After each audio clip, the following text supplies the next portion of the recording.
The following story has been brought to you by StoriesToInspire.org. Chaim was in an inn, and this Jewish soldier who was in the Russian army comes in, and he's cursing and acting disgusting and being lewd, and everybody's terribly offended. And somebody says to the Chofetz Chaim who was there, "Could you say something to this guy?"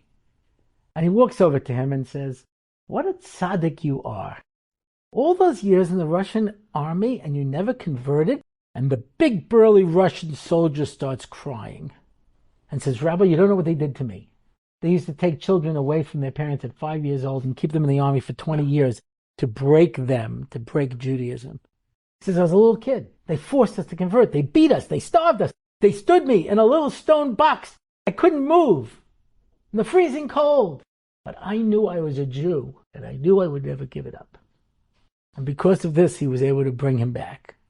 Now, I've said this over to rabbis and leaders. And more than once, someone said to me, "What a great line. Let me jot that down in case I meet big burly soldier. What a tzaddik you are. All those years." It wasn't a line. It's because the Chofetz Chaim had an ayin tov. He saw the same guy that everybody else saw. And everyone saw Russia, and he saw a tzaddik. It was the same guy. Aryeh Levin in Old Yerushalayim, somebody opened their makolet on Shabbos. This was not done. And people were protesting, and people were this and that. Helft nicht. Yeah. So Aryeh Levin goes to the mikveh, gets dressed for Shabbos, and he comes down to the makolet. And everybody loved Aryeh Levin. Didn't matter if you're religious or not. And he says, "Rebbe, what can I do for you?" He says, "Nothing." And he's just standing there. He says, "Rebbe, can I get you a chair?" He says, "Yeah, that would be nice." I get him a chair, and he sits there. And it's like mentioned, 40 minutes before Shkia. And he's sitting there. And it's Shkia, he's sitting there. It says, he's sitting there. And probably an hour after it says, he starts to close it up.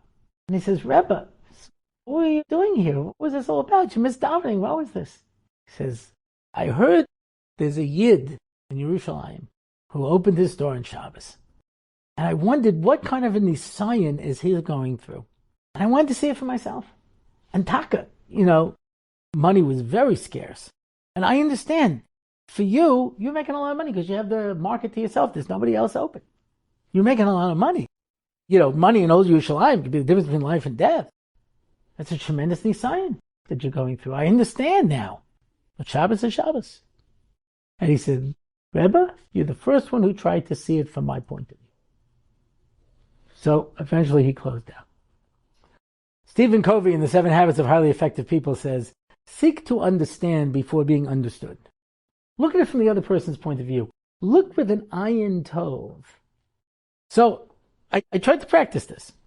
So there was a girl who was in seminary, very happy girl. I never saw her without a smile on her face. And before she came, mother made her sign a contract that she would not even ask to come back for Shana Bet. She felt very strong. And the girl eventually decided she wanted to come back for Shana Bet. The mother said, "Absolutely not, nothing to discuss." She was going home for Pesach, she didn't know what to do, so somebody gave her advice to show your mother how unhappy you are. Now, this must have been very hard for this girl.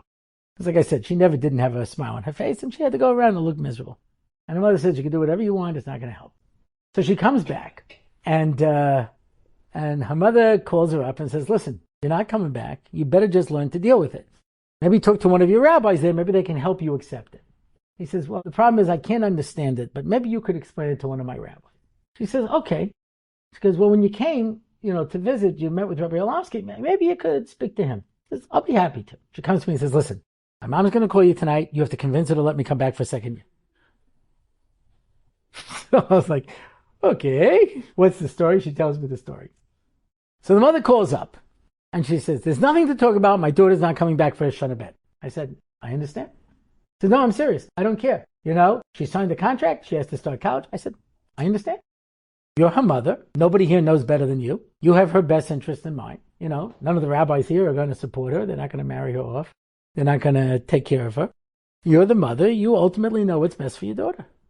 And the mother started crying. She said to me, "But she's so sad. And it hurts me to see her so sad." And I said, "Listen, as a parent, sometimes we have to do what's best for our kids, even though they're very sad." One of my kids decided she wanted to go swimming, and so she jumped headfirst into the bathtub.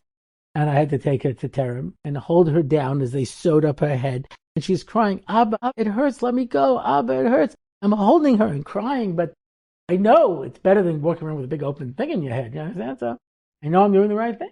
I said, sometimes parents have to do things for children, even though they're going to be sad. And we talked like this for about 20 minutes, and thank you very much. And we hung up the phone. My wife said to me, did I miss something here? I think you were supposed to be convincing her. And I said, seek to understand before being understood. Take the time to see where the other person is coming from, and then they'll listen to you. But if you don't take that time to see it from their point of view, to have a good eye to the other person. 2 days later, I go back to teach, and she says to me, my mom said I can stay. What did you do? I said, well, I have to know how to talk to people. You know what I mean? I didn't do anything. I just made her feel like she was being heard. Enjoyed this story? Come again. Bring a friend. StoriesToInspire.org